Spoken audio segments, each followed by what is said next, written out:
श्री परमात्मने नमः।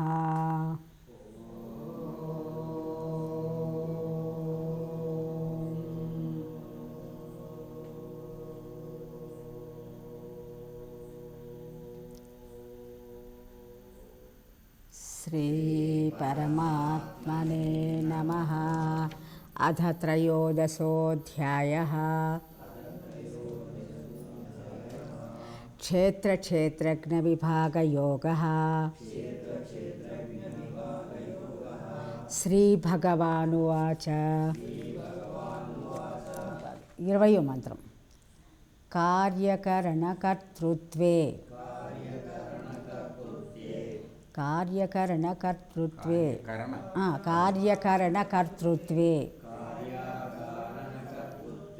कार्यकरणकर्तृत्वे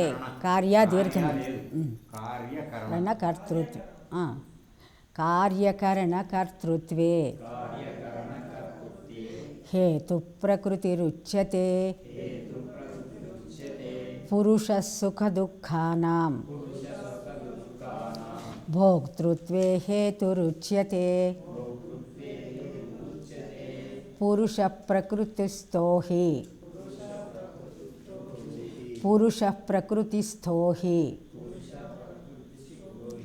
भुङ्क्ते प्रकृतिजान् गुणान् कारणं गुणसङ्गोऽस्य सदसद्योनिजन्मसु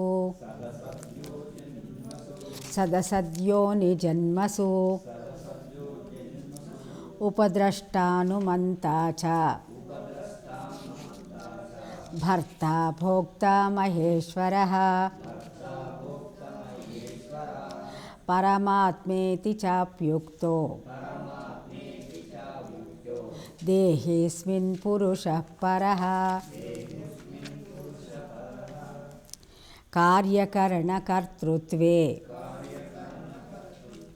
हेतुः प्रकृतिरुच्यते पुरुषः सुखदुःखानां भोक्तृत्वे हेतुरुच्यते पुरुषः प्रकृतिस्थो हि भुङ्क्ते प्रकृतिजान् गुणान्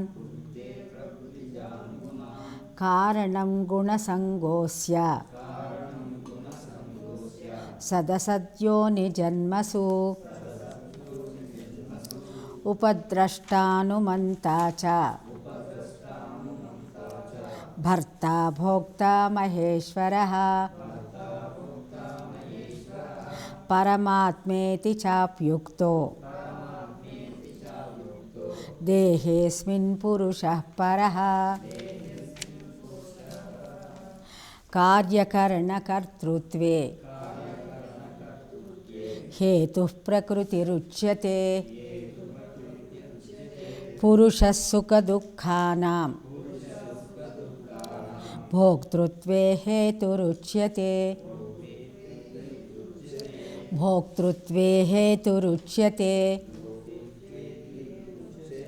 पुरुषप्रकृतिस्थो हि भुङ्क्ते प्रकृतिजान् गुणान् कारणं गुणसङ्गोऽस्य सदसद्योनिजन्मसु उपद्रष्टानुमन्ता च भर्ता भोक्ता महेश्वरः परमात्मेति चाप्युक्तो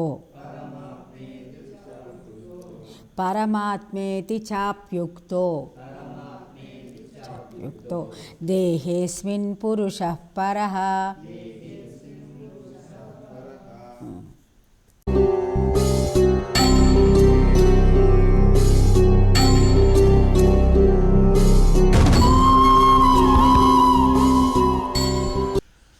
वसुदेवसुतं देवं कंसचाणूरमर्दनं देवकी परमानन्दं कृष्णं वन्दे जगद्गुरुं। భగవద్గీత 13వ అధ్యాయం క్షేత్రజ్ఞ విభాగ యోగంలోకి పునఃప్రవేశం చేస్తున్నాం. ఇంతకుముందు అర్జునుడు అడిగినటువంటి 6 రకాలైన విషయాల పట్ల వివరణ ఇస్తూ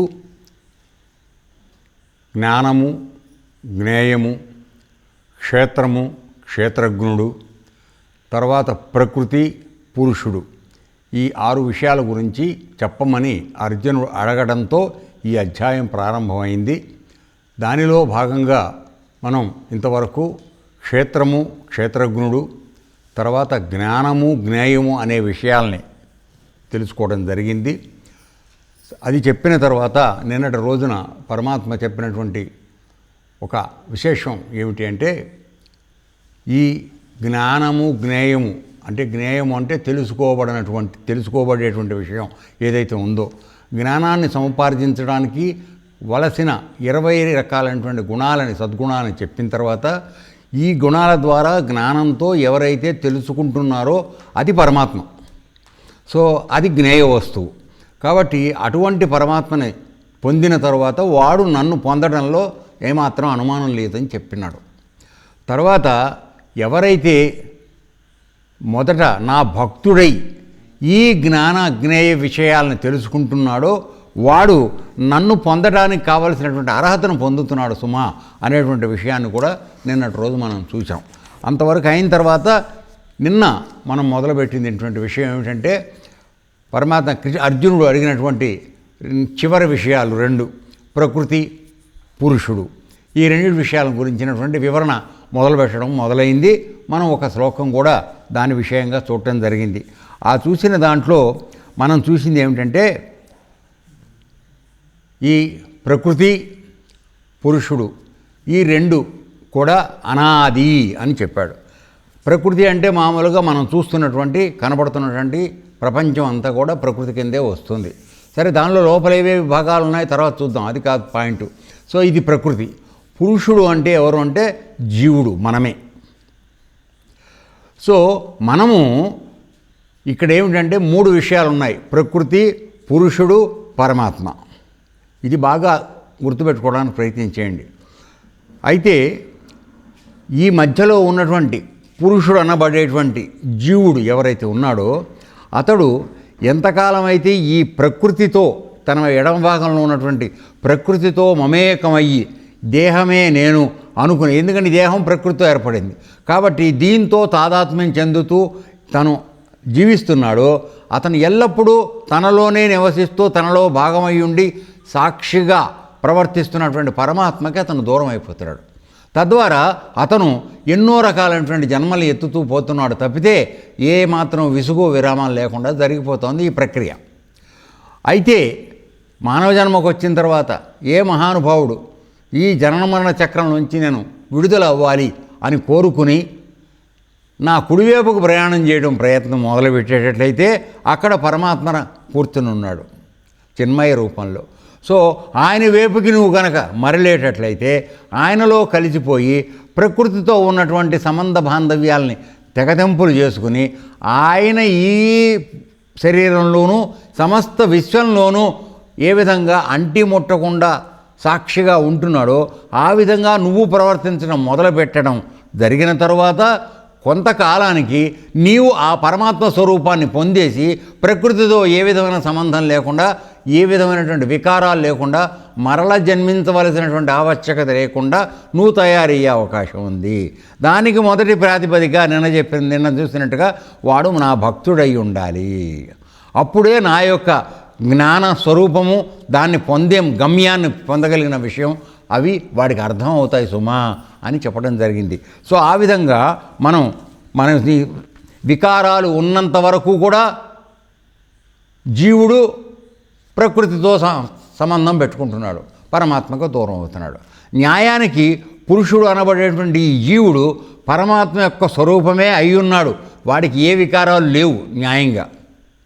అర్థమవుతుందా? సో ఎప్పుడైతే ఈ శరీరం ధరించి ఈ శరీరం నేను, దీనికి ఒక నామము రూపము ఇవి పెట్టుకుని నేనే అనేటువంటి భావంలోకి వెళ్ళిపోతున్నాడో అతను ప్రకృతితో తాదాత్మ్యం చెందుతున్నాడు. ఈ శరీరం ఎక్కడి నుంచి ఏర్పడింది? ప్రకృతితో ఏర్పడింది. ఏ విధంగా? పంచభూతాలు. పంచభూతాల ద్వారా తయారైనటువంటి ఆహారాన్ని తిన్న తల్లిదండ్రులు వారి సంయోగంలో వీడు ఇద్దరు కలిసినటువంటి తల్లి నుంచి వచ్చినటువంటి అండము, తండ్రి నుంచి వచ్చినటువంటి శుక్లకణము, ఈ రెండూ కలిసిన తర్వాత పిండంగా మారి ఆ తర్వాత శిశువుగా మారి ఇక్కడికి శరీరాన్ని ధరించి ప్రపంచంలోకి వస్తున్నాడు. వచ్చిన తర్వాత వాడు ఒకవేళ తన పూర్వజన్మ స్మృతి ఏమైనా మర్చిపోతాడేమోని మనం అందరం వాడికి ఒక పేరు పెట్టి వాడిని రోజు భజన చేసి నువ్వు రాముడు రాముడు రాముడు అని మనం పలడం రాముడు అంటే నేను అనుకుని వాడు ఈ శరీరం అంటే నేను, రాముడు అంటే నేను అని అనుకునే ఉద్దేశంలో పడిపోయి తను ఎక్కడి నుంచి ఆధారంగా వచ్చాడో ఇది మర్చిపోతున్నాడు. సో ఆ విధంగా ఉండడం వల్ల ఏమవుతుందంటే ప్రకృతికి ఉన్నటువంటి సంబంధం ఏమిటి, మామూలుగా దానికి ఉన్న లక్షణం ఏమిటి అంటే అది మార్పు చెందటం, వికారం అంటే మార్పు చెందటం దాని యొక్క సహజ లక్షణం అయి ఉన్నది. కాబట్టి నీవు కూడా సహజంగా ఎప్పుడు తల్లి గర్భంలో పడినప్పుడు ఇంత చిన్న కంటికి కూడా కనపడే మైక్రోస్కోప్ కూడా కనపడేంత చిన్న బిందువుగా ఉన్నావు నువ్వు. తర్వాత పిండం అయ్యావు, పిండం వల్ల శిశువు అయ్యావు, శిశువు అయిన తర్వాత నేల మీదకి వచ్చిన తర్వాత రోజు తినే ఆహారం, ప్రకృతి నుంచి వచ్చిన ఆహారం తిని ప్రకృతి నుంచి తిన్న ఆహారం తిని ఈ శరీరాన్ని పెంచుకున్నావు. ఇది నేననే భావంలో ఉన్నావు. ఏమైపోయింది, కింద నుంచి పైదాకా నేను ఈ శరీరం అనేటువంటి భావం నుంచి నువ్వు దూరం అయ్యే అవకాశం కరగట్లేదు. నిజానికి నువ్వు అది కాదు. యాక్చువల్గా వీటన్నిటికీ మూల కారణంగా నీకు ఈ జీవుడు రూపం రావడానికి నువ్వు ప్రకృతిలోంచి తీసుకుని వీటి వలన పెరిగి పెద్దవడానికి కారణంగా కరెంటులాగా ఉన్నటువంటి పరమాత్మ కనబడకుండా ఎప్పుడూ ఇక్కడే ఉన్నాడు, మనలోనే ఉన్నాడు. హృది సన్నివిష్ట, మన హృదయంలో చాలా దగ్గరగా ఉన్నాడు. అటువంటి ఆయన్ని తెలుసుకోకుండా ఈ ప్రకృతితో మమేకం అవడం వల్ల మనం అందరం దూరం అయిపోతున్నాము. ఇది తెలుసుకున్నవాడెవడో ఈ క్షేత్రమన్నీ, ఈ శరీరాన్ని క్షేత్రజ్ఞుడు తెలుసుకుంటున్న వాడు ఎవడైతే ఉన్నాడో ఈ రెండింటి జ్ఞానం తెలుసుకున్నవాడు వాడు నా యొక్క స్వరూపాన్ని పొందుతాడని మొట్టమొదటిలోనే మనకు చెప్పడం జరిగింది. సో ఇక్కడ మళ్ళీ ఈ ప్రకృతి పురుషుడు గురించినటువంటి వివరం మాట్లాడుతున్నప్పుడు ఇక్కడ పురుష శబ్దం అనేది జీవుణ్ణిగా మనం మొదట అనుకోవాలి. కానీ జీవుడి యొక్క అసలు ఉనికి ఏమిటి అంటే పరమాత్మ స్వరూపమే వాడు. ఎప్పుడైతే ఈ వికారాలు శరీరంతో ప్రకృతితో మమేకం అయిపోయినాడో ఈ వికారాలకు లోనవుతున్నాడు. పరమాత్మ మనలో ఉన్న పరమాత్మ ఎప్పుడు అదే బీజ రూపంలో ఉన్నాడు. ఆయనకి పెరుగుదల లేదు, తరుగుదల లేదు, నాశనం లేదు, పుట్టుక లేదు, అంతం లేదు. ఎప్పుడు అలాగే ఉన్నాడు. అన్ని ప్రాణుల్లోనూ ఉన్నాడు, అన్ని జీవరాశిలోనూ ఉన్నాడు, చరమో అచరం అన్నిటిలోనూ ఆయన ఉన్నాడు. అంతటా వ్యాపించి ఉన్నాడు, మన లోపల కూడా ఉన్నాడు. ఇంతటి విస్తృతమైనటువంటి వ్యాపకం కలిగినటువంటి పరమాత్మ మనలో ఉండగా ఆ పరమాత్మ స్వరూపాన్ని తెలుసుకోకుండా ఎప్పుడు మధ్యలో వచ్చిన శరీరం అంతే కదా నాయన, మధ్యలో వచ్చిందని అనాలి కదా. ఇంతకుముందు శరీరం రాకముందు నువ్వు ఎక్కడున్నావు ఎవరికి తెలియదు. మళ్ళీ ఈ శరీరం వదిలేసి ఎక్కడికి వెళ్తావు అది నీకు తెలియదు. సో ఈ రెండు తెలియని విషయాల మధ్యలో పడి కొట్టుకోవడం దేనికి? తెలిసింది ఏదో మనలో ఉన్నాడని సంగతి తెలుస్తూనే ఉంది, చెప్తూనే ఉన్నారు అనే శాస్త్రాలు. నువ్వు యోగం నేర్చుకుంటే నీలో ఉన్నాడనేది నీకు అనుభవపూర్వకంగా తెలుస్తాం. సో ఈ మార్గాన్ని ఎన్నుకోకుండా పక్క మార్గంలోకి వెళ్ళటం వలన మనం భగవంతుడికి దూరం అయిపోతున్నాము సుమా. సో ఇప్పుడు ఏ విధంగా మనం దూరం అవుతున్నామనేది చెప్పడానికి అసలు ప్రకృతి అంటే ఏమిటి, పురుషుడు అంటే ఎవడు, వీళ్ళిద్దరినీ కలుపుతూ కూర్చుని మూల కారణంగా ఉన్నటువంటి పరమాత్మ ఎవరు, ఈ వివరాల్లోకి వస్తున్నాడు ఇప్పుడు.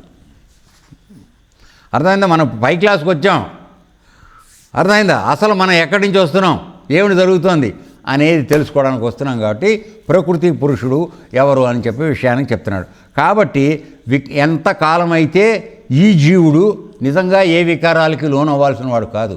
ఎందుకంటే పరమాత్మ ఏ విధమైనటువంటి నిర్గుణ నిరాకార పరబ్రహ్మ స్వరూపమో వచ్చిన ఈ జీవుడు కూడా ఆయన అంశతోనే వచ్చాడు కనుక వాడికి ఇవేం లేవు. ఎప్పుడైతే అటువైపుకి, నేను ఇందాక మీకు అర్థం కావడానికి చెప్తున్నాను, ఎడంవైపుకి ఎప్పుడైతే వెళ్ళావో నువ్వు అక్కడ అమ్మవారిని తగులుకుని, ప్రకృతి అనే అమ్మవారిని తగులుకుని నువ్వు ఆ దాంట్లో పడిపోతున్నావు.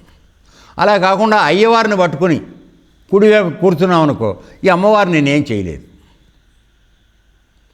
శరీరం ఉంటుంది, పోతుంది, ఇవన్నీ ధ్యాస లేదు అసలు. నువ్వు వెళ్ళి మళ్ళీ జన్మ ఎత్తాల్సిన అవసరం రాదు. ఆయన ఎలా ఏ విధమైన మార్పు లేకుండా చిన్మయుడుగా అనంతుడుగా ఎల్లప్పుడూ ఉంటున్నాడో అటువంటి స్థితిలోకి నువ్వు వెళ్ళిపోయిన తర్వాత మళ్ళీ వెనక్కి వచ్చి నువ్వు జన్మ ఎత్తాల్సిన అవసరం రాదు.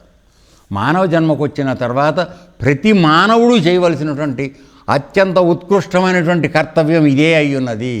ఇది మాత్రం తెలుసుకోకుండా శరీరంతో మమేకం అయిపోయి ఎన్నో కొన్ని లక్షల వేల జన్మలు ఎత్తుతూ శరీరంతో కలిసిపోయి ప్రకృతితో మనం దూరం అయిపోతున్నాము. కాబట్టి ప్రకృతి యొక్క ప్రభావం ఏమిటంటే ప్రకృతి అలా ఉన్నది, దీనిలోనే ఎన్నో రకరకాలు ఉన్నాయి, కానీ జడ స్వరూపము, దీనికి సొంతంగా ఏ శక్తి లేదు. ఎక్కడ దానికి శక్తి, కదిలే శక్తి ఇవన్నీ ఎక్కడి నుంచి వస్తున్నాయి? ఈ జీవుడు అన్నవాడు పరమాత్మ దగ్గర నుంచి కరెంటు తీసుకుని ఈ మిషన్ ఆడించేవాడు ఇక్కడ వస్తే దీనికి చలనం వస్తుంది. నువ్వు ఈ శక్తిని తీసుకుని ప్రకృతి మీద ఆధారపడి దాంతో కలిసిపోతున్నప్పుడు ఇటువంటి పనులు చేయడానికి, ప్రొడక్షన్ తయారు చేయడానికి ఉపయోగపడుతున్నావు తప్ప నీవు అక్కడ ఆయనతో ఉండి మళ్ళీ జన్మకు రాకుండా చేసే పని మాత్రం చేయడం లేదు. ఇది అందరికీ అర్థమైందా కాలేదా? చాలా ఇంపార్టెంట్ విషయం ఇది. ఎక్కడ జరుగుతోంది పొరపాటు మనకంటే ఇక్కడే జరుగుతోంది. సో ఇప్పుడు ఆ వివరణలోకే మనం పెడుతున్నాం. నిన్న ఆ విధంగా మనం చూసిన తర్వాత ప్రకృతి అంటే ఏమిటో చూసాం. తర్వాత ఇవి సత్వరజస్తమో గుణాలు ఇవన్నీ ఉన్నాయని చెప్పేసి ప్రకృతి పురుషుడు అనే రెండు అనాది అయినవి, రెండు కూడా. అంటే పరమాత్మ అనాది, అనంతుడు. ప్రకృతి జీవుడు అనాది, అంతము గలవాడు. జీవుడు అంతము గలవాడని ఎందుకు చెప్పాల్సి వచ్చింది? ప్రకృతి అనాదే, అది మార్పు చెందుతూ ఉంది, వికారాలు చెందుతూనే ఉంటుంది, అది ఎప్పుడూ ఒకటిగా ఉండదు. కానీ ఈ జీవుడుగా విడిగా వచ్చినటువంటి ఇతడికి మాత్రం వీడు కూడా అనాది, కానీ వీడు అంతము కలిగినవాడు. అనాది, అంతం లేనివాడు పరమాత్మ. నీవు అంతము గలవాడివి అయ్యి పరమాత్మలో అనంతుడుగా మారతావా, లేక ఈ అంతముతో కలిపి ప్రకృతితో కలిపి అంతం అవుతూ మళ్ళీ పుడుతూ, అంతం అవుతూ మళ్ళీ పుడుతూ ఉంటావా? ఇది పాయింట్ అక్కడ. సో 3 విషయాలు మనం డెఫినేషన్ ఏమిటంటే ప్రకృతి అనాది, పురుషుడు అనబడే జీవుడు కూడా అనాది, కానీ అతడు అనంతుడు కాదు. ఎందుకని? పరమాత్మ మాత్రమే అనంతుడు.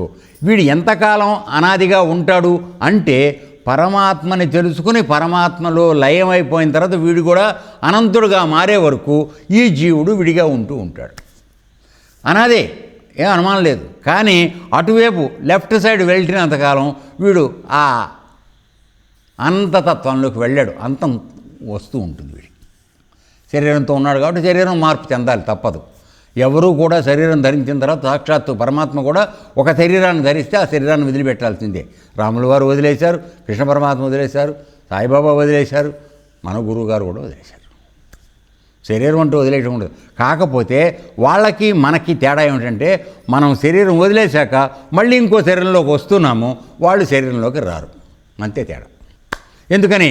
వాళ్ళు రైట్ సైడ్కి ట్రావెల్ చేయడం మొదలుపెట్టారు కాబట్టి వాళ్ళు వెనక్కి రారు. ఈ తేడా అర్థమైంది కదా? Okay, right. ఇప్పుడు మనం ఇంకా చెప్తూ ఇంకా ఈ ప్రకృతి పురుషుల గురించి ఇంకాస్త వివరంగా మనకు చెప్పడానికి ప్రయత్నం జరుగుతోంది. నెక్స్ట్ శ్లోకం ఏమిటో చూద్దాం. కార్యకరణ కర్తృత్వే, దీన్ని 2 రకాలుగా కూడా ఉపయోగించవచ్చు. అదేమిటో నేను చెప్తాను మీకు తర్వాత. కార్యకరణ కర్తృత్వే, కార్యకరణములను కలుగజేయటందు, అంటే కరణములు అంటే ఉపకరణములు, మన ఏ దేవ వస్తువులతో చేస్తామో అది కరణములు. కార్యం అంటే చేయవలసిన పని, అది కలుగజేయటందు ప్రకృతి మాయ, అది హేతు, అది హేతువైని, మాయతో కూడిన ప్రకృతి హేతువని ఉచ్యతే చెప్పబడుతున్నది. తర్వాత సుఖదుఖానాం, సుఖదుఖముల యొక్క భోక్తృత్వే, అనుభవించుటయందు పురుషుడు హేతువని ఉచ్యతే చెప్పబడుతున్నాడు. ఇది అంటే ఇంతవరకు నీకు లెఫ్ట్ రైట్ చెప్పుకొచ్చాను కదా, ఇక్కడ వీళ్ళిద్దరిని ఎందుకు అలా చెప్పవలసి వచ్చిందో ఇక్కడ ఇప్పుడు చెప్తున్నాడు మనకు వివరం. ఏమిటంటే కార్యకరణములను కలుగజేయటందు ప్రకృతి హేతువని, అంటే కార్యం జరగాలి, దానికి కొన్ని పదార్థాలు కావాలి కదా, అవి తర్వాత ఆ కార్యాన్ని చేయడానికి కొన్ని ఉపకరణాలు కావాలి కదా, ఈ రెండింటినీ కలగజేయడంలో ప్రకృతి యొక్క పాత్ర ఉంది. ఎలా, ఏ విధంగా అనేటట్లయితే సపోజ్ చూద్దాం. ఇప్పుడు మనకి కాళ్ళు, చేతులు, ముక్కు, చెవులు అన్నీ ఉన్నాయి కదా. ఈ జ్ఞానేంద్రియాలు కొన్ని, కర్మేంద్రియాలు కొన్ని, 10 ఉన్నాయి. వీటిని నడిపించడానికి కావలసినటువంటి మనసు ఏదైతే ఉందో ఆ మనసు కార్యం సూక్ష్మమైనటువంటిది. అవి సూక్ష్మమైన పంచభూతాలు, ఇవన్నీ కూడా వీటిల్ని నడుపుతాయి. కాబట్టి వీటి ద్వారా కార్యం చేయడానికి కరణముల ఉపకరణముల కింద ఇవన్నీ వాడుకుంటూ జరుపుతున్నాడు జీవుడు. మనస్సును పొందిన జీవుడు వాటిని ఉపకరణంగా చేసుకుంటూ వెళ్తున్నాడు. తర్వాత అయితే సపోజ్ ఇప్పుడు మనం ఓ దెబ్బ తగిలింది అనుకుందాం, చేతికి దెబ్బ తగిలింది. సరిగా మనం అప్పుడేదో ఆటల్లో ఉన్నాం, లేకపోతే వేరే విషయంలో ఉన్నాం, మన మనసు దాని మీద లగ్నమైంది, దీని మీద లేదు. అప్పుడు ఈ దెబ్బ తగిలిన సంగతి నీకు తెలియదు, ఎందుకని నీ మనసు ఇక్కడ లేదు కనుక. అదే కొద్దిసేపటికి అయ్యాక మంటెక్కడం మొదలెట్టడానికి ఇక్కడ చూసుకుని అమ్మో దెబ్బ తగిలిందని అప్పుడు అరవడం మొదలెడతావు. ఎందుకని ఈ కార్యం చేసేటువంటి మనసు అక్కడికి వచ్చేటప్పటికి ఈ కరణానికి నొప్పి బాధ తెలిసింది, లేకపోతే దీనికి ఏమీ తెలీదు. అర్థమవుతుందా? సో ఆ విధంగా పని చేసేటప్పుడు నువ్వు ఏకాగ్రతతో పనిచేయమని చెప్పడంలో ఉద్దేశం అదే. నువ్వు ఏకాగ్రత లేకుండా ఏదో ఆలోచిస్తూ ఏదో పెడితే నట్లో బోల్ట్లో పెట్టాల్సింది నట్లో పెట్టాల్సింది బోల్టు ఇంకో పక్క దాంట్లో పెట్టి ఇక్కడ ఈ గొట్టం పెట్టడం పక్క దాంట్లో పెట్టి ఏదో ఒకటి చేస్తావు. ఎందుకంటే నీ ఆలోచన ఎక్కడో ఉంది, అంటే నీ మనసు వేరే చోట లగ్నమైంది. అలా కాకుండా నీ మనసును ఏకాగ్రత పెట్టావు అనుకో, కరెక్ట్గా టక్మని అక్కడ చేసేస్తూ పెడతావు. సో ఇది కాబట్టి ఇప్పుడు ఇక్కడ చెప్పే విషయం ఏమిటంటే ఈ రెండు ప్రకృతి ద్వారా కార్యము కరణములు ఏర్పాటవుతున్నాయి. నీకు శరీరం ఏమంతా వస్తుంది, ఇంద్రియాలు వస్తున్నాయి, ఇవన్నీ వస్తున్నాయి ప్రకృతితోనే. ఎందుకు చెప్పాం కానీ ఇందాక అమ్మ నాన్న కలిస్తే మనం ఏర్పడుతున్నాం. ఇదంతా పంచభూతాత్మకమే. ఎందుకని అమ్మ నాన్న ఇద్దరు శరీరాలు పంచభూతమే కదరా అయ్యా, వాళ్ళు తిన్న ఆహారం కూడా పంచభూతాలే కదరా అయ్యా, పంచభూతాలు ఇచ్చినవే కదా. ఆకాశము, వాయువు, అగ్ని, జలము, పృథివీ, ఇవి 5 కలిసి తయారు చేసిన ఆహారం రైతన్న పెడితే దాన్ని తీసుకుని తింటున్నావు నువ్వు. దాని నుంచి ఉత్పన్నమయ్యేటువంటి శక్తి దీని ద్వారా నీకు తల్లికి శోణితముగాను తండ్రికి శుక్లంగాను తయారవుతుంది. సో వాళ్ళిద్దరు కలిసినప్పుడు మళ్ళీ ఇంకొక పిండోత్పత్తి జరుగుతుంది. సో అన్ని పంచభూతాలతోనే ఈ ఏర్పాటు జరుగుతుంది. తల్లిదండ్రులు వాళ్ళు తిన్న ఆహారం లోపల తయారయ్యేవాడు కూడా పంచభూతాలతోనే తయారవుతుంది. అయితే ఈ పంచభూతాలతో తయారైనటువంటి ఆవరణ అనగా ఈ శరీరం ఏదైతే ఉందో దాని లోపల చైతన్యాన్ని పొందినవాడు మాత్రం ఇద్దరున్నారు. ఏమిటి? అసలు చైతన్యం ఇచ్చేటువంటి పరమాత్మ, ఆ చైతన్యం యొక్క ఆధారంగా నడుస్తున్నటువంటి పురుషుడు అనేవాడు ఉన్నాడు. పురుషుడు వేరు, పురుషోత్తముడు వేరు. సో ఈ పురుషుడు కలిగేటువంటి ఈ శరీరం ద్వారా జరిగే క్రియలన్నిటి యొక్క అనుభవాల్ని అనుభవించేవాడు వీడు. ఇంకొక ఉదాహరణ చెప్దాం. సపోజ్ నీకు ఆకలేసిందని ఎవరు చెప్తున్నారా?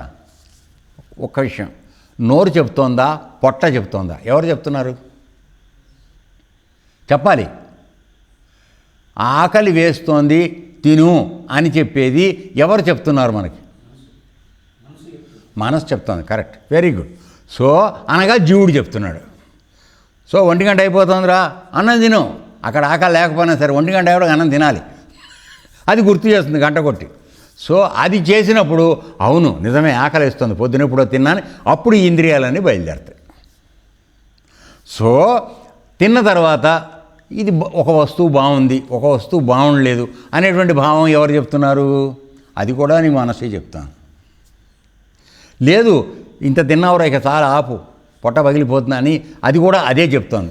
లేదనుకో ఈ నోటికి ఎంత ఎక్కడ ఆపాలో తెలియదు, గొంతుకు దానికి అంతకన్నా తెలియదు, అది లోపలికి తోస్తూనే ఉంటుంది వేసిందల్లా కక్కొచ్చి బయటకు వచ్చే వరకు. అర్థమైందా? ఇక్కడ నిండిపోయిన తర్వాత కూడా పొట్ట లోపలికి వేస్తూనే ఉంటుంది, అది ఏమనదు. ఇవన్నీ కూడా ఉపకరణాలు. నువ్వు తినే కార్యానికి ఇవన్నీ కరణాలు. ఓకే. అయితే అసలు లోపల కూర్చున్నటువంటి ఈ జీవుడు ఎవడుతున్నాడు, ఇక చాలరా నాయన కడుపు నిండి తినక కక్కు వస్తుందని వాడు చెప్తే ఇక చాలని అప్పుడు నువ్వు అంటున్నావు. అర్థమవుతుందా? కాబట్టి ఇప్పుడు ఇక్కడ ఏమిటి చెప్తున్నాడంటే ఈ కార్యము కరణము రెండు చేయడానికి మూలహేతువుగా ప్రకృతి ఉంటే వాటి నుంచి కలిగేటువంటి అనుభూతుల్ని సుఖదుఖాలనుకో, ఆకలి దప్పులనుకో, ఇంకేమైనా అనుకో, ఏదైనా కానీ అనుభవించేవాడు ఎవడైతున్నాడు అంటే ఈ పురుషుడు అనుభవిస్తున్నాడు. పురుషుడు అనగా జీవుడు, మనం అనుభవిస్తున్నాం. అయితే మన ఇద్దరికీ, పురుషుడికి ప్రకృతికి ఆధారంగా ఉన్న పరమ మాత్రం ఏ విధమైన అనుభవం లేదు. కేవలం మనకి శక్తి ఇచ్చి కూర్చుంటున్నాడు అంతే. నువ్వు కొట్టుకో, ఏమన్నా చేసుకో, నాకు సంబంధం లేదు. కానీ నేను లేకపోతే నువ్వు బతికుండవు. అందుకని నేను ఆడ కూర్చుంటా. నువ్వు ఏమో తైతక్కలాడతావు, ఆడు.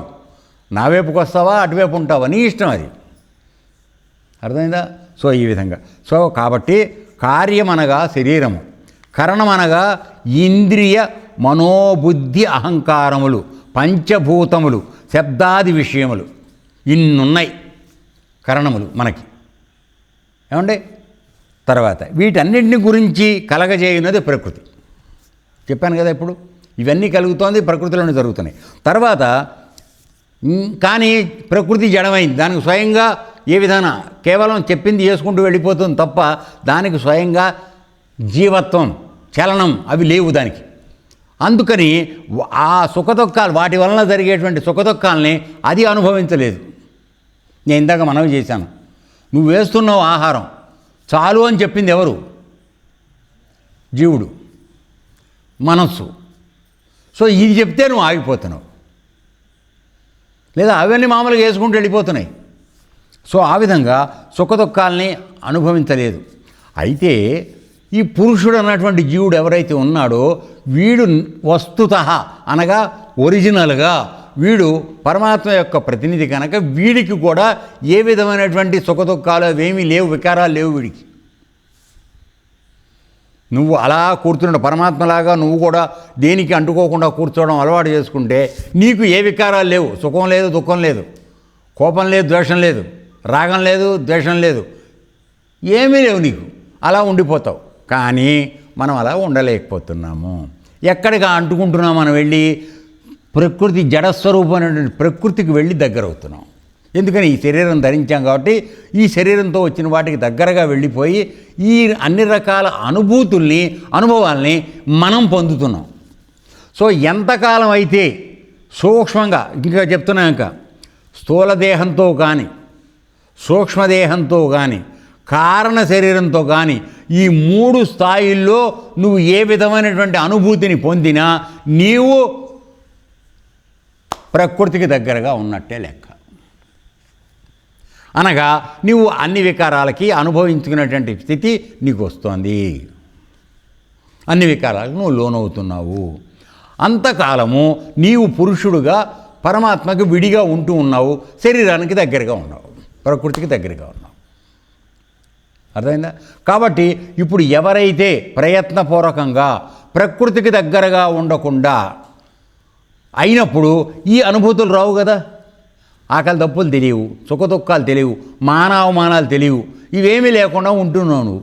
అలా ఉన్నప్పుడు అది పరమాత్మ స్వరూపం అయి ఉంది. ఆయనకి అవేం లేవు. అర్థమైందా? నువ్వు చేసినటువంటి కర్మల ఫలితాన్ని ఇచ్చేటువంటి కర్త కనుక ఆయన నువ్వు చేసిన పనులకు వేసేయాల్సిన బహుమతి ఇవ్వడమో లేకపోతే శిక్షించడమో రెండు ఆయన చేస్తాడు. అంతేగాని ఆయన ఏమి చేయడు. నిన్ను ఫలానా చేయమని ఆయన చెప్పడు, నువ్వు చేసింది కాదనడు. అవి కూడా నెక్స్ట్ వస్తాయి. దాంట్లో ఆయన ఏ విధంగా కూర్చుంటున్నాడో ఆయన యొక్క స్థితి ఏమిటో ఇది కూడా వస్తుంది. ఇది చాలా అత్యంత ప్రాముఖ్యం కలిగినటువంటి వివరణ. దీన్ని మనం కాస్త మనసులోకి ఎక్కించుకుంటేనే ఈ ప్రపంచంలో కాస్త అంటిముట్టనట్టుగా ప్రవర్తించేటువంటి లక్షణం అలవాటు అవుతుంది. లేకపోతే ఇంత విన్నా ఏం చేసినా కూడా మనం మామూలుగానే ఉంటాం. అర్థమైందా? సో కాబట్టి ఇక్కడ ఏమిటంటే ఈ ప్రకృతి అనబడేటువంటి శరీరానికి ఉన్నటువంటి ఇంద్రియ మనోబుద్ధి అహంకారాలు ఇవన్నీ పంచభూతాలు ఇవన్నీ కూడా ప్రకృతి సంబంధమైనవి, ఇవి జడమని చెప్తున్నాడు. దానికి స్వతహాగా ఏ శక్తి లేదు. ఎక్కడి నుంచి వస్తుంది శక్తి అంటే పరమాత్మ నుంచి పురుషుడు పొందినటువంటి చైతన్యం ద్వారా ఈ చైతన్యం వాటికి టచ్ అయినప్పుడు అవి కదులుతున్నాయి. అర్థమవుతుందన్న? ఇది కదిలినప్పుడు వీటి వలన కలిగినటువంటి అనుభూతులు, ఆకలి దప్పులు, సుఖదుఖాలు ఇవన్నీ ఏవైతే ఉన్నాయో వాటిని ఈ పురుషుడు అనుభవిస్తున్నాడు. I clear? Yeah, okay, right. కాబట్టి ప్రకృతి, అందుకే దాంట్లో ఏం చెప్తున్నాడు, కార్యకరణములను కలుగచేయటందు ప్రకృతి హేతు అని, ప్రకృతి వలన ఇవన్నీ జరుగుతున్నాయి. అయితే వాటి ద్వారా వచ్చిన ఫలితాలు ఏవైతే ఉన్నాయో, సుఖదుఖాలు, ఆకలి తప్పులు, మానవమానాలు, ఇవన్నీ ఏవైతే ఉన్నాయో వాటిని అనుభవించడంలో పురుషుడు హేతు అని చెప్పబడుతున్నాం. ఇవన్నీ అనుభవించేవాడు మనోబుద్ధి అహంకారాలతో పురుషుడు అనుభవిస్తున్నాడు. కాబట్టి వీడు మూల కారణం. అయితే ఈ రెండిటికీ ఆయనకు సంబంధం లేదు. ఇది ఎప్పుడు మర్చిపోవద్దు నువ్వు. ఫస్ట్ది ఏదైతే ఆ రైట్ సైడ్ ఉందో, ఎక్స్ట్రీమ్ రైట్లో, దానికి ఈ రెండిటితోనూ ఏ విధంగా సంబంధం లేదు. కానీ ఆయన ఈ రెండిటికీ ఆధారంగా ఉన్నాడు. సో ఆ విధంగా చెప్పాడు. అయిన తర్వాత ఇక్కడ దీన్ని చూద్దాం. ఇది ఏమిటంటే, ఇప్పుడు కార్యములు కరణములు అంటే కాస్త వివరణలోకి వెళ్దాం. ఏమిటంటే, ఆకాశము, వాయువు, అగ్ని, జలము, పృథివి అను 5 సూక్ష్మ మహాభూతములను, అట్లే శబ్ద స్పర్శ రూప రసగంధములనే 5 ఇంద్రియ విషయములను నేను చెప్పాం కదా ఇంతకుముందు, పంచీకరణలో చెప్పాం. పంచమహాభూతాలు, ఒక్కొక్క పంచమహాభూతము తనకి సగభాగాన్ని అట్టే పెట్టుకుని మిగతా సగభాగాన్ని ఇంకా మిగతా 4 పంచభూతాలకి అప్పిచ్చింది. సో ఆ విధంగా తను మిగుల్చుకున్న వీటిని ఏమంటారంటే వాటి యొక్క ఇంద్రియార్థములు అంటారు. సో అవి శబ్ద స్పర్శ రూప రసగంధాలు, పంచ తన్మాత్రలు, రేఖ విషయార్థాలు. సో ఈ 5 ఇంద్రియ విషయములు 10ంటిని కార్యములు అని శబ్దము సూచిస్తుంది. ఇందాక చెప్పినట్టే కార్యములను చూపిస్తుంది. తర్వాత బుద్ధి, అహంకారము, మనస్సు అను 3 అంతఃకరణలను, త్వక్, చక్షు, శ్రోత్ర, జిహ్వ, ఘ్రాణములు అను 5 జ్ఞానేంద్రియములను, తర్వాత వాక్, పాణిపాద, పాయుపాస్తులను 5 కర్మేంద్రియములను, అంటే ఇవి మొత్తం 13. సో ఈ 13 ఆ 10 23 కూడా ప్రకృతి సంబంధమైనవి. ఇవన్నీ కూడా ప్రకృతి నుంచే ఉత్పన్నమైనవి. ఓకే, తర్వాత ప్రకృతే వీటికి ఉపాదాన కారణం. ఇవి ఏర్పడడానికి ప్రకృతే మూల కారణమైంది కనుక ఇవి ఉత్పన్నులగుటకు ప్రకృతి హేతు అని చెప్పబడింది. క్లియరే కదా? తర్వాత ఇప్పుడు ఈ తత్వంలో ఒకదాని నుండి మరొకటి ఉత్పత్తి ఎట్లా జరిగిందనే అనుమానం వస్తుంది మనకి. ఏది ముందు వచ్చింది, ఏది వెనక్కి వచ్చిందని. కాబట్టి అది చెప్తున్నాడు.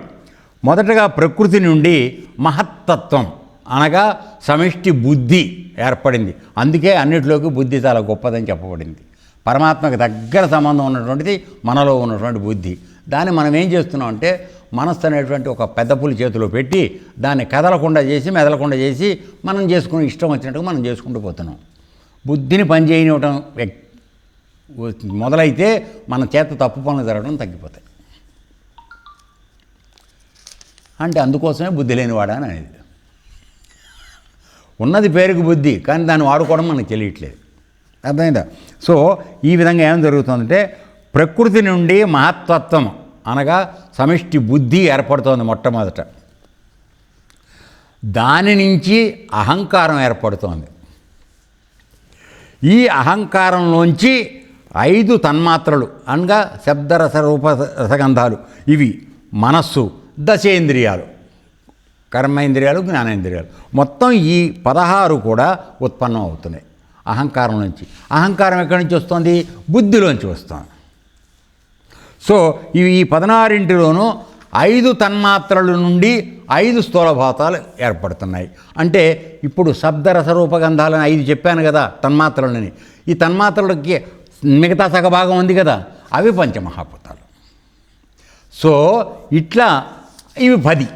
సో ఆ 13, 16 దాంట్లో ఇవి వస్తాయి. సో మొత్తం కలిపి 23 తత్వాలు ఏర్పడుతున్నాయి. 24వది పరమాత్మ తత్వం, పురుషుడు, జీవుడు అనబడే పురుషుడు. 25వ తత్వం ఏమిటంటే ఈ ఇంతమందికి 24 మందికి ఆధారంగా ఉన్న పరమాత్మ. ఇది లెక్క. ఓకే, అయిన తర్వాత ఇంకొక చోట మనం ఇందాక అనుకున్నట్టుగా కార్యకారణ అని చెప్పి కూడా ఉంది. ఎందుకంటే రెండింటినీ వాడుతున్నారు పాఠ్యాంతరంలో ఇది మా కార్యకారణ అనేది కూడా వాడటం జరుగుతుంది. అలా అనుకుంటే కూడా ఏమన్నా మార్పు వస్తుందా అంటే అది కూడా లేదు. చెప్తున్నాడు వినండి ఏమిటో. ఒకవేళ కార్యకారణ అనేటువంటి మాటని పాఠాంతరాన్ని అంగీకరిస్తే 5 జ్ఞానేంద్రియములను 5 కర్మేంద్రియములను అనగా 10 దశేంద్రియాలు, మనస్సు 5 ఇంద్రియ విషయములు తన్మాత్రలు, ఇవి కలిపితే ఈ 16ంటిని కార్యం అనే పదం సూచిస్తుందని భావించాలి. ఎందుకని ఇవన్నీ కూడా వేరే వాటికి కార్యములు, స్వయముగా దేనికి కారణములు కావు. అయితే బుద్ధి అహంకారము 5 సూక్ష్మభూతములను తెలుపునది కారణమని భావింపవలను. ఏలనన్నా బుద్ధి అహంకారమునకు కారణం. ఇప్పుడు చెప్పాను కదా, బుద్ధి అహంకారానికి కారణం, మనసు ఇంద్రియములు సూక్ష్మభూతములు అహంకారములకు కారణం. తర్వాత సూక్ష్మమాంచభూతముల్లో పంచేంద్రియాలకి ఈ శబ్ద రసరూపగంధములు అనేటువంటి తన్మాత్రలు వీటికి కారణంగా ఉన్నాయి. సో ఈ విధంగా ఎలా లెక్కేసుకున్నా కార్యకారణన్నా కార్యకరణన్నా కూడా అర్థం ఒకటే. అర్థమైందా? దాని గురించి పెద్దగా కన్ఫ్యూజ్ అవ్వక్కర్లా.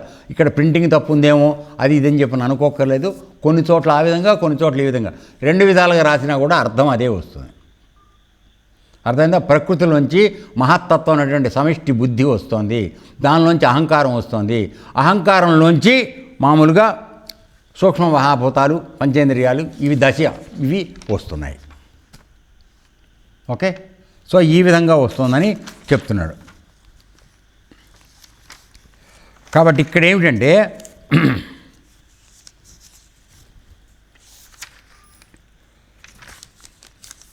కార్యకారణ కూడా అయిపోయింది కదా. తర్వాత ఇంకొక చిన్న డిఫరెన్స్ కూడా చెప్పేసి ఇది ముగిద్దాం. మామూలుగా మనందరం చదువుకున్నటువంటి విషయం ఏమిటంటే అంతఃకరణ అంటే 4గా మనం చదవడం జరిగింది. ఏమిటి? మనస్సు, చిత్తము, బుద్ధి, అహంకారం. కానీ భగవంతుడి దృష్టిలో మనస్సు, చిత్తము, మనస్సు వేరు వేరు తత్వాలుగా ఆయన అనుకోవడంలా ఉన్న వల్ల ఏమిటంటున్నాడంటే 3 ఉన్నాయంటున్నాడు. ఏమిటి? మనస్సు, బుద్ధి, అహంకారం.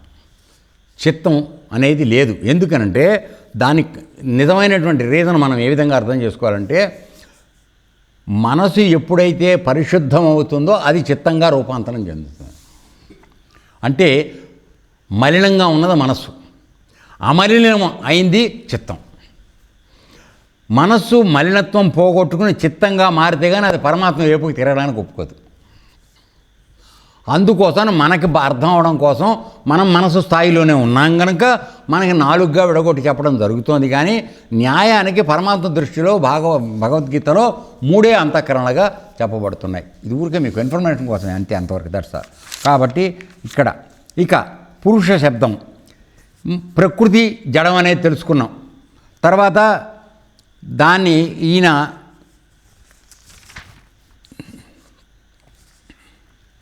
భోక్తృత్వే అని అన్నాడు కదా. భోక్తత్వం అంటే దాన్ని అనుభవించడం, అది ప్రకృతికి లేదు, అది జడం, దానికి అనుభవించేది లేదు. ఇందాక మీకు మనం చేశారు కదా, మన ఆకలి దప్పులు ఇవన్నీ కూడా ఎవరు పొందుతున్నారు? పురుషుడు పొందుతున్నాడు, వాడిని భోక్త అంటున్నారు. ఎందుకని అంటే ప్రకృతి జడం కాబట్టి దానికి ఎలాగో అనుభవించే స్థితి లేదు, భోక్తృత్వం లేదు. న్యాయంగా మాట్లాడితే ఒరిజినల్గా పురుషుడు అనబడే జీవుడికి కూడా భోక్తృత్వం లేదు. ఎందుకని? వాడు ఎల్లప్పుడూ పరమాత్మ స్వరూపంగా ఉంటే వాడికి కూడా భోక్తృత్వం లేదు. కానీ ఎంతకాలం అయితే వాడు శరీరంతో ప్రకృతితో మమేకం అయ్యి దానిలో వస్తున్నాడో వాడు దానిలో తగులుకుని వాడు భోక్తృత్వాన్ని పొందుతున్నాడు, అనుభవించడం అనేది వాడు చేస్తున్నాడు.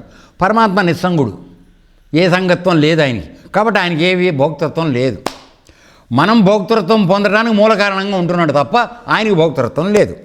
అది మళ్ళీ వస్తుంది దాని తర్వాత ఇంకో శ్లోకంలో. సో ఇప్పుడు ఇంతవరకు క్లియరే కదా. రైట్, నెక్స్ట్ శ్లోకానికి వెళ్దాం. 22వ శ్లోకం, 21వ శ్లోకం. ఓకే. ప్రకృతిస్థః అనగా ప్రకృతి యందు స్థితుడైన పురుషహి పురుషుడే ప్రకృతిజాన్ ఉత్పన్నం అనగా ప్రకృతి నుండి ఉత్పన్నములైన గుణాన్ త్రిగుణాత్మకములైన పదార్థములను భుంక్తే అనుభవించుచు గుణసంగ గుణముల సాంగత్యమే అస్య ఈ జీవాత్మ యొక్క సదసద్యోని జన్మసు ఉత్తమ అధమ జన్మలకు కారణం అవుతున్నది అని చెప్తున్నాడు. కాబట్టి ఇగో ఇక్కడికి ఫలితం మన అక్కడ లెఫ్ట్ సైడ్కి ఉంటే వచ్చే ఫలితం ఏమిటో ఇప్పుడు మనకి చెప్తున్నాడు. నువ్వు రైట్కే వెళ్ళరా అయ్యా, ప్రమాదం ఉండదు, యాక్సిడెంట్ కాదని చెప్తే నాకు లెఫ్ట్ బాగుందని మనం లెఫ్ట్కి పెడతాం. లెఫ్ట్కి వెడితే ఏమవుతుందో ఇప్పుడు చెప్తున్నాడు. ఏమిటో చూద్దాం. పురుషుడు ప్రకృతిస్థుడై అంటే ప్రకృతితో మమేకమై లెఫ్ట్కి వెళ్ళి ప్రకృతి నుండి ఉత్పన్నములైన త్రిగుణాత్మక పదార్థములను అనుభవించును. అంటే ప్రకృతిలోంచే ఈ త్రిగుణాత్మకాలైనటువంటి 3 గుణాలు కూడా వచ్చినాయి. కాబట్టి వీటి సహాయంతో ఆ ప్రకృతి నుంచి వచ్చే వాటిని ప్రకృతిస్థుడై అంటే ప్రకృతిలో ఉంటూ వాడు వీటిని అనుభవిస్తున్నాడు. ఈ గుణసాంగత్యమే జీవాత్మ యొక్క ఉత్తమ లేక అధమ మానవ జన్మలకు కారణమగును. ఇక్కడ అంటే నువ్వు ఎల్లప్పుడూ నాకు లెఫ్ట్ బాగుంది అని అనుకుంటే లెఫ్ట్కి దేనికి తీసుకెడుతుందో మనకు చెప్తున్నాడు. ఇప్పుడు ఏమిటి జరుగుతుంది అని అనేటట్లయితే మామూలుగా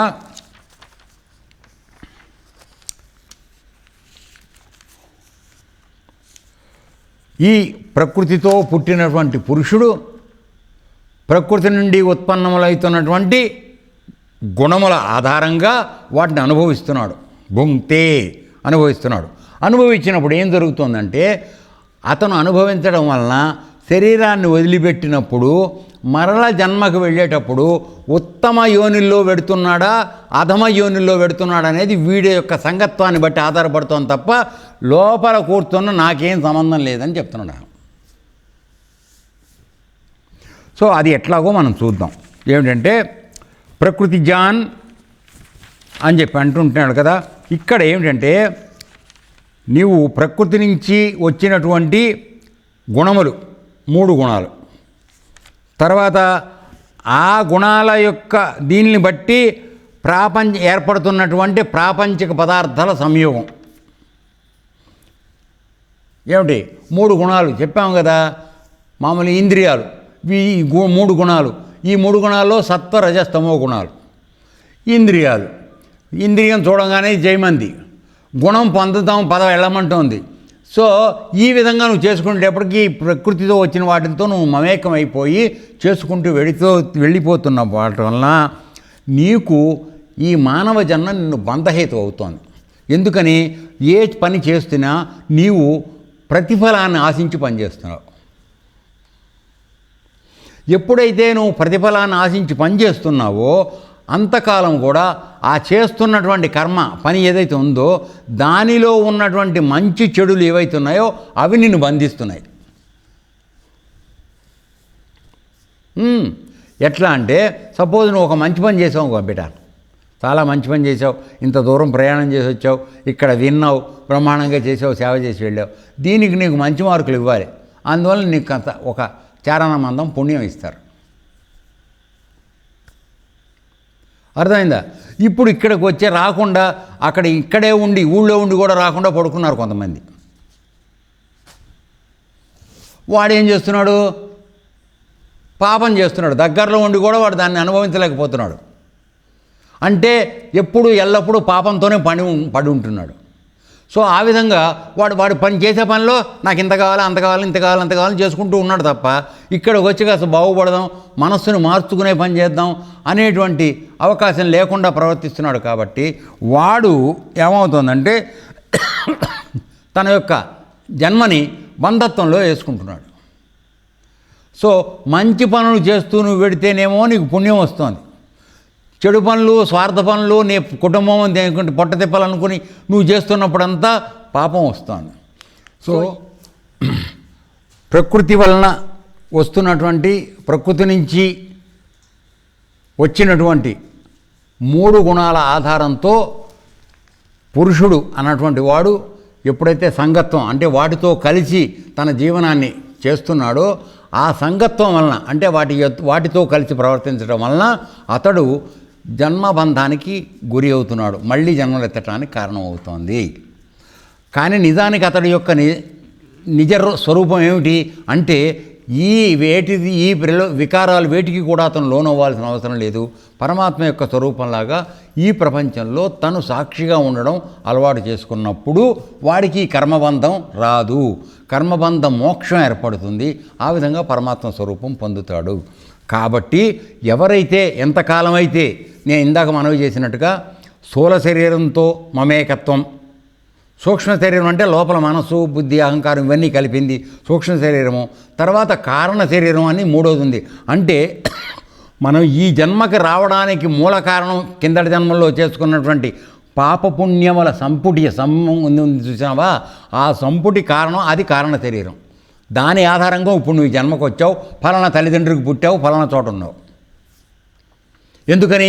మీ తల్లిదండ్రులతో నీకు ఇచ్చిపుచ్చుకునే సంబంధాలు ఏవో ఉన్నాయి, అందుకోసం ఇక్కడికి వచ్చావు. లేకపోతే ఇంకోటి నా దగ్గర రావచ్చు కదా, అక్కడికే ఎందుకు వెళ్ళావు అంటే మీ తల్లిదండ్రులతో నీకు సంబంధ బాంధవ్యాలు ఉన్నాయి, ఇచ్చిపుచ్చుకునేవి ఉన్నాయి, దానికోసం అక్కడికి వెళ్ళావు. అర్థమైందా? ఇదంతా సైన్సు, నీకు నాకు తెలిసే విషయం కాదు. సో ఆ విధంగా రావడం వల్ల ఏమవుతుందంటే నీవు వచ్చిన తర్వాత ఆ పరమాత్మ నుంచి వచ్చాననేటువంటి స్పృహని గురువుల ద్వారా కానీ, శాస్త్రం ద్వారా కానీ, యోగ మార్గం అవలంబించడం ద్వారా కానీ ఈ ప్రపంచపు శ్వాసనలు వీటి నుంచి దూరం అయితివా నీవు మళ్ళీ జన్మించాల్సిన అవసరం రాదు. లేదు, ప్రకృతితో మమేకమై దాని 3 గుణాలతో పాటు సంబంధం పెట్టుకుని మనం చేసుకుంటూ వెడితే మళ్ళీ మనం జన్మకి రావడం మొదలవుతుంది. అయితే ఆ వచ్చే జన్మ ఎటువంటిది అవుతుందనేది నువ్వు చేసుకున్న కర్మలు బట్టి ఉంటుందని చెప్తున్నాడు. అర్థమవుతుందా? అది పాయింట్ ఇక్కడ మనం తెలుసుకోవాల్సింది. కాబట్టి ఇప్పుడు నువ్వు మంచి జన్మకు వెళ్ళాలి. సపోజ్ మోక్షం వస్తుందో రాదో మనకు తెలియదు, ఎందుకంటే పరమాత్మకు అంత దగ్గరగా వెళ్ళి మోక్షం పొందేంత అర్హత, మంచితనం మన దగ్గర ఉందో లేదో తెలియదు. కనీసం మంచి పని చేసామనుకో ఉత్తమ జన్మకు వెళ్ళే అవకాశం ఉంది. లేదు, కనపడిందల్లా కోసుకు తినడం, జేబులు కొట్టేయడం, మర్డర్లు చేయడం, వ్యభిచారం చేయడం, ఇట్లాంటివన్నీ చేసుకుంటూ ఎడుతున్నావు అనుకో, తాగడం ఇవన్నీ చేస్తూ వెళ్ళేప్పటికి ఏమవుతుంది, నీవు పాపాల మూట పెద్దదవుతుంది మనకి. అప్పుడు మనం మానవ జన్మకి రాలేము, మళ్ళీ అధోయోనుల్లోకి వెళ్ళిపోతాం. అందుకే వాడు అంటున్నాడు సద్యో సతసద్యోని జన్మసు, అంటే ఉత్తమమైన లేక నీచమైనటువంటి యోనుల యందు నీ జన్మ లభిస్తోంది. ఎంతకాలం అయితే నీవు ఈ 3 శరీరాల సంబంధంతో, స్థూల సూక్ష్మ కారణ శరీరాల సంబంధంతో ప్రకృతిస్థుడివై ప్రకృతితో కలిసి స్వార్థపరమైనటువంటి పనులు నువ్వు చేసుకుంటూ వెడుతున్నావో నీవు మళ్ళీ జన్మించడం ఖాయం. ఆ జన్మలో కూడా చేసిన కర్మలు మంచివా చెడ్డవా అది లెక్కబడుతుంది. మంచి కర్మలు అయితే ఒక ఉత్తమ జన్మకు వెళ్ళే అవకాశం వస్తుంది, లేకపోతే అధోయోనుల్లో నువ్వు జన్మించాల్సి వస్తుంది అనేది చెప్తున్నాడు. కాబట్టి ఇక్కడ ఏమిటి చూడండి, ప్రకృతితో ఏర్పడిన స్థూల సూక్ష్మ కారణ శరీరములో ఏ ఒక్కదానితోడనైనను జీవాత్మతో సంబంధం ఉన్నంత వరకు ఆ పురుషుడు ప్రకృతిస్థః అనగా ప్రకృతి యందున్నట్లు భావింపబడుతుంది. నువ్వు ప్రకృతిలోనే ఉన్నావు, పురుషుడుగా మారలేదు. అర్థమైందా? కావున ఆత్మకు ప్రకృతితో సంబంధం ఉన్నంత వరకు, ఆత్మ అంటే జీవాత్మ, ప్రకృతితో సంబంధం ఉన్నంత వరకు అతడు ప్రకృతిజన్యములైన గుణములకు భోక్త అవుతున్నాడు. అంటే వాటిని ప్రకృతిజన్యమైన గుణాలకి 3 గుణాలకి భోక్త అనుభవించేవాడుగా మారుతున్నాడు. అయిన తర్వాత ప్రకృతితో సంబంధము తొలగిన వెంటనే అతనికి అనగా జీవుడికి భోక్తృత్వం కూడా ఉండదు. అప్పుడేమవుతున్నాడు? పరమాత్మ స్వరూపం అయిపోతున్నాడు. ఏలనన పురుష స్వరూపము అనగా జీవాత్మ యొక్క యథార్థ స్థితి నిత్యము సంగరహితము. నీ యొక్క నిజమైనటువంటి స్వరూపం ఏమిటంటే నువ్వు దేనికి అంటుకుని లేవు, ఒక్క పరమాత్మ యొక్క అనుగుణతో నువ్వు వస్తున్నావు. ఇక్కడ ఈ పాత జన్మల్లో చేసుకున్నవి అనుభవించడానికి ఈ జన్మకు వచ్చావు అయ్యా. ఇది మానవ జన్మ అయింది, ఉత్కృష్టమైంది. ఈ జన్మలోనే నువ్వు సాధించాలి, పరమాత్మ దగ్గరికి వెళ్ళాలా వద్దా అనేది. అలాంటివి చేయడం మానేసి లెఫ్ట్ సైడ్ డ్రైవింగ్లో ఉండి మనం ఎంతసేపు ప్రకృతితో అనే అమ్మాయితో మనం తిరగడం మొదలుపెట్టినప్పుడు, ప్రకృతి అనే అమ్మాయితో తిరగడం మొదలుపెట్టినప్పుడు ఆవిడ మనం తీసుకెళ్ళి గోతులో దించుతూనే ఉంటుంది.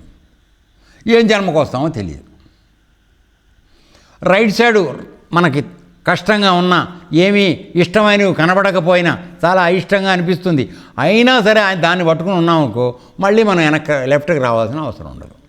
అయితే ఇక్కడ డిసైడ్ అయ్యేది ఏంటంటే నీవు ఎంతకాలం అయితే ప్రకృతిస్థుడివి అనగా ప్రకృతితో సంబంధం కలిగిన జీవుడుగా ఉంటున్నావో అప్పుడు నువ్వు చేసినటువంటి కర్మల ఫలితాన్ని బట్టి నీకు ఉత్తమ జన్మ లేక అధో జన్మ అనేది డిసైడ్ అవుతుంది.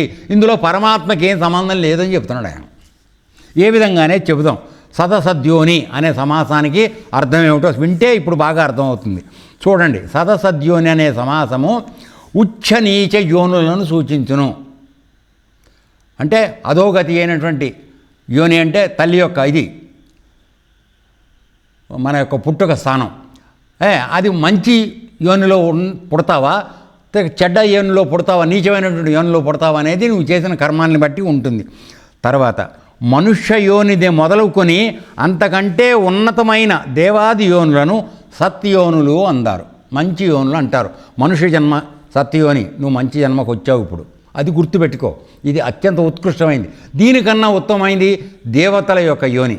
దానిలో దేవతలకు సంబంధించి వాళ్ళకు పుట్టడం జరిగితే ఇటువంటి వాటిని సత్యోనులు అంటే నిజమైనవి, సత్యవంతమైనటువంటి యోనులు అని పిలుస్తారు. అంతకంటే నీచమైనటువంటి పశు, పక్షి, వృక్ష, లత యోనులు అసత్యోనులు.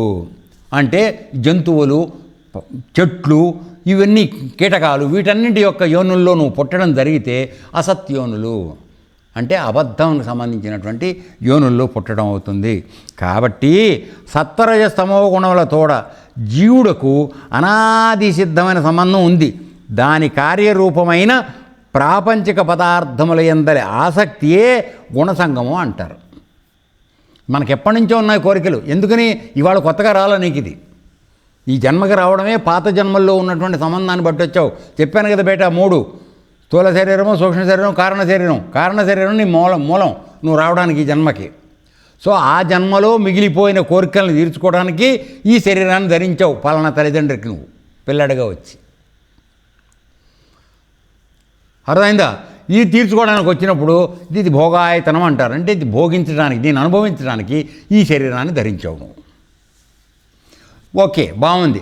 అయితే ఈ శరీరం ద్వారా ప్రకృతిలో దొరికినవన్నీ పొందుతూ అనుభవిస్తూ ఉంటే నువ్వు మళ్ళీ జన్మకి వెళ్ళటం ఖాయం.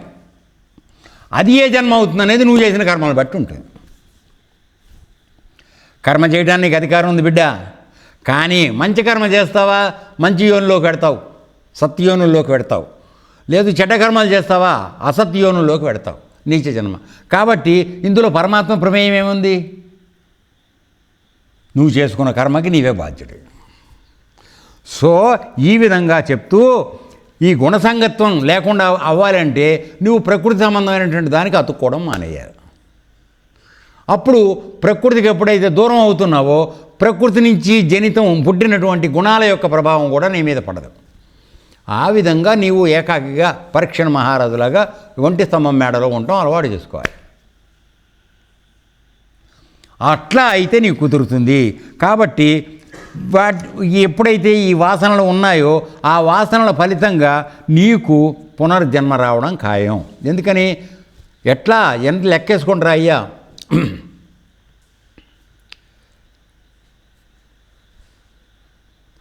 పండెను ఎడమ పాపపురాసి అండను కుడిని పుణ్యపురాసి.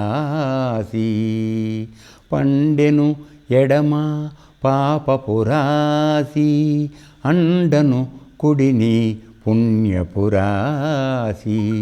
కొండలు నడుమ త్రిగుణరాశి, కొండలు నడుమ త్రిగుణరాశి. ఇవి నిండ కుడుచుటకు నిలుకడ ఏది నారాయణ నీ నామమెగతీక కోరికలు మాకు కొనసాగుటకు నారాయణ నారాయణ. ఇప్పుడు నేను మనవి చేసింది ఇదేనన్నా. నువ్వు పుట్టేటప్పుడు కిందటి జన్మల్లో చేసుకున్నటువంటి పాపములన్నీ నీ ఎడం భుజం మీద ఉన్నాయి. ఆయన తన దగ్గర ఏం అడ్డు పెట్టుకోడు. నువ్వు మళ్ళీ జన్మెత్తంగానే నీ మూటను ఎత్తినేసి పంపిస్తాడు. ఎడం భుజం మీద నువ్వు చేసిన పాపాలు, కుడి భుజం మీద నువ్వు చేసిన పుణ్యాలు రెండూ వేసి పంపిస్తాడు. ఇక్కడికి రాగానే ప్రకృతి మాయకు లోబడి ప్రకృతి ద్వారా వచ్చినటువంటి 3 గుణాలు పొందుతున్నావు. ఈ గుణాల సంగత్వంతో నీవు పనులు చేస్తున్నావు, మంచి కానీ చెడు కానీ. సో ఇది 3వ కుప్ప తయారవుతోంది. ఇక్కడ 2 కుప్పలు ఉన్నాయి, 3వ కుప్ప ఈ జన్మలో తయారు చేస్తున్నావు. ఇవి పూర్తిగా అనుభవిద్దామంటే ఉన్న ఆయుర్దాయం సరిపోవట్లా. నిండా కుడుచుటకు నిలుకడయ్యేది బక్కడి తన్నేయాల్సి వస్తుంది. సో మళ్ళీ ఆయన ఏం చేస్తాడు, ఈ మిగిలిపోయిన వాటన్నింటినీ మళ్ళీ బుధానేస్తాడు. నువ్వు సంపాదించిన కోట్లు నీతో రావు, అర్థమైందా? మీ పెళ్ళ వెనకాల రాదు, పిల్లల వెనకాల రారు, ఎవ్వరు రారు. నువ్వు చేసిన పాప పుణ్యాలు మాత్రం నీ వెనకాల వస్తాయి. కాబట్టి బుద్ధి గలవాడవి, జ్ఞానం కలిగిన వాడవైతే తప్పులు చేయకు. నువ్వు తప్పులు చేసివా అదో యోనిలోకి వస్తావని చెప్తున్నాడు ఇక్కడైనా. మంచి పనులు చేయి, ఉత్తమ జన్మలోకి ఉత్తమ యోనిలోకి పెడతావు. కనీసం మానవ జన్మకు వచ్చారనుకో, సరే అయితే ఇంతవరకు అయితే తప్పు అయిపోయింది, ఇప్పుడు జన్మ మంచుకుందామని ప్రయత్నం చేయొచ్చు. పోయి మళ్ళీ ఒక పాము జన్మలోకి వేసావనుకోండి, ఈశ్వరో రక్షతి. అక్కడి నుంచి నువ్వు కొట్టుకుంటా మళ్ళీ మానవ జన్మ రావడానికి ఎన్ని లక్షల జన్మలు అవుతాయో ఎవరికి తెలియదు. అందుకని దీన్ని సత్యయోని అని ఎందుకన్నారు? మానవ జన్మకు రావడానికి అంటే తల్లి గర్భం నుంచి నువ్వు మానవ జన్మకు వచ్చావంటే ఒక సత్యయోనిలో నువ్వు పుట్టావు. అటువంటి అవకాశాన్ని, గోల్డెన్ ఛాన్స్, దాన్ని మిస్ చేసుకోకరా తండ్రి నువ్వు అని చెప్తున్నాడు. అది మిస్ కొట్టావనుకో అయిపోతావు, ఎటు వెళ్తావో ఎవడికి తెలియదు. సో అందువలన నీ ఆయుర్దాయం ఎంత ఉంటుందో మనకు తెలియదు. తెచ్చుకున్నవన్నీ అవుతాయని నమ్మకం లేదు, కొత్తగా సంపాదించుకున్నవి తీరతాయని నమ్మకం లేదు, మళ్ళీ ఎటుపోతామో తెలియదు. అందుకని భగవంతుడు నీలోనే ఉన్నాడు రా అయ్యా, హృదయంలోనే ఉన్నాడు, దగ్గరే కూర్చున్నాడు. అటువంటి వాడిని తెలుసుకోకుండా ఈ పాప పనులు చేసి ఎందుకు దాంట్లో ఆ చక్రంలో ఇరుక్కుపోతావు? పుట్టి చచ్చి విసుగు విరామం లేదా? సో దాని నుంచి దూరంగా ఉండు అని చెప్పడం జరిగింది. తర్వాత ఇక్కడ ఇంకొక విషయం ఏమడుగుతున్నాడంటే, ఇది అయ్యాక ఆపేద్దాం. 3 చోట్ల భగవద్గీతలో 3 రకాలుగా చెప్పాడు. ఏమిటంటే గుణకర్మల విభాగం 4వ అధ్యాయంలో చెప్పాడు. గుణకర్మలను అనుసరించి నేను 4 వర్ణాలుగా విడదీశాను జనాలందరినీ. నేను ఏమండి, చాతుర్వర్ణం మయా సృష్టం, ఈ విధంగా చేశాను అంటున్నాడు. అక్కడ 4 చెప్పాడు. తర్వాత 8వ అధ్యాయంలో ఆత్మ సంయమ యోగం దాంట్లో అక్కడేం చెప్పాడు? అంత్యకాలంలో ఎవడైతే ఏ భావాన్ని చివరిలో పెట్టుకుంటున్నాడో వాడు ఆ జన్మకు వస్తాడు అని చెప్తున్నాడు. మరి ఇవన్నీ చెబుతూ ఇప్పుడు ఇక్కడికి వచ్చేటప్పటికి నువ్వు అదో యోనుల్లోకి దీంట్లోకి వెళ్ళిపోతావు అని చెప్తున్నావు. ఇదేంది, ఈ 3 కరెక్టేనా లేకపోతే డిఫరెన్సా అనే ప్రశ్న సందేహం రావచ్చు. అంటే కొద్దిగా లోపలికి వెళ్ళిన వాడికి, సరే ఎవడన్నా వింటున్నవాడికి కూడా రావచ్చేమో, అందుకని దీనికి ఆన్సర్ ఇస్తున్నాను. ఇప్పుడు ఏమిటంటే దాంట్లో చెప్పింది గుణసాంగత్యమే ఉచ్చ నీచ యోనులకు కారణం. అంటే ఉచ్చ యోనులు అంటే ఏమనుకున్నాం? మానవ జన్మ, దేవయోనుల జన్మ. నీచం అంటే ఏమనుకున్నాం? పశు, పక్షి, వృక్ష, లతాయోనుల్లో వీటిల్లో పుడితే అదనుకున్నాం.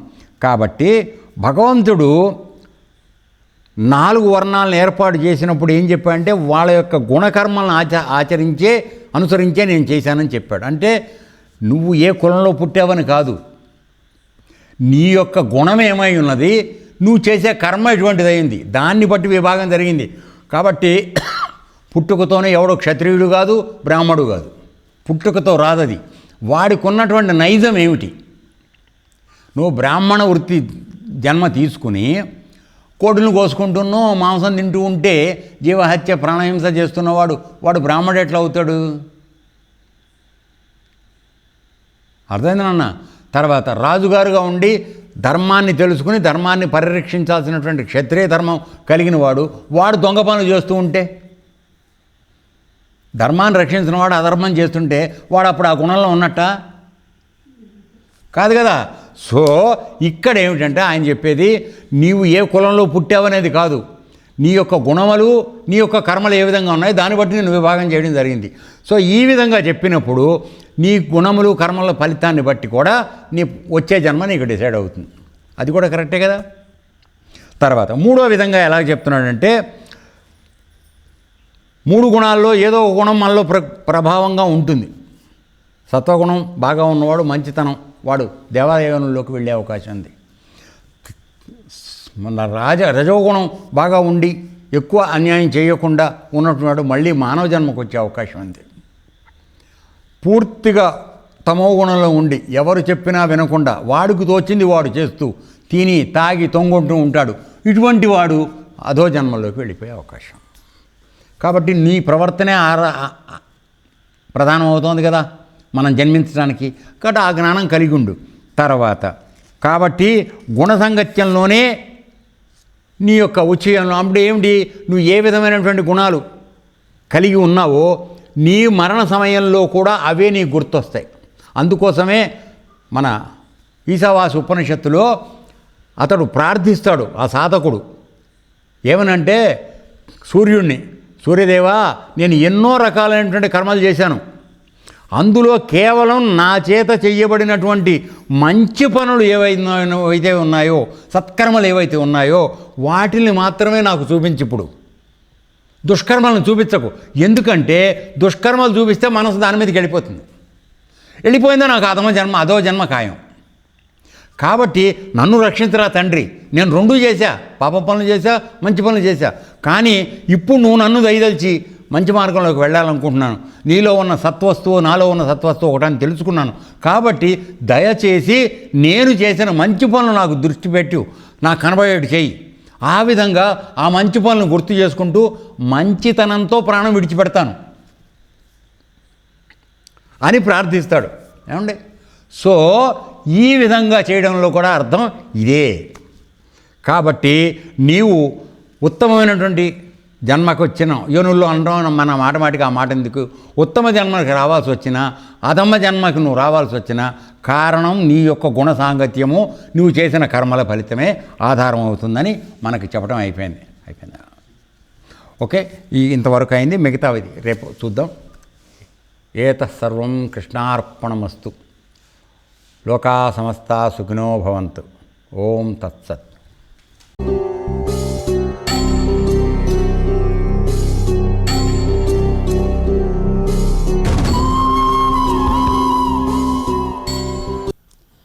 ఓం తత్సదితి శ్రీమద్భగవద్గీతాసు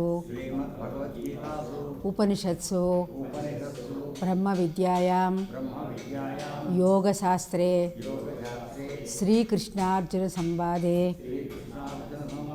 క్షేత్రజ్ఞ విభాగ యోగో నామ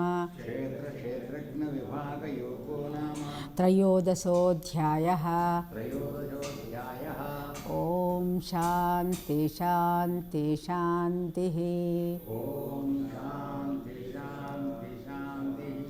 లోకా సమస్తా సుఖినో భవంతు. ఏతత్సర్వం బ్రహ్మార్పణమస్తు. ఓం తత్సత్.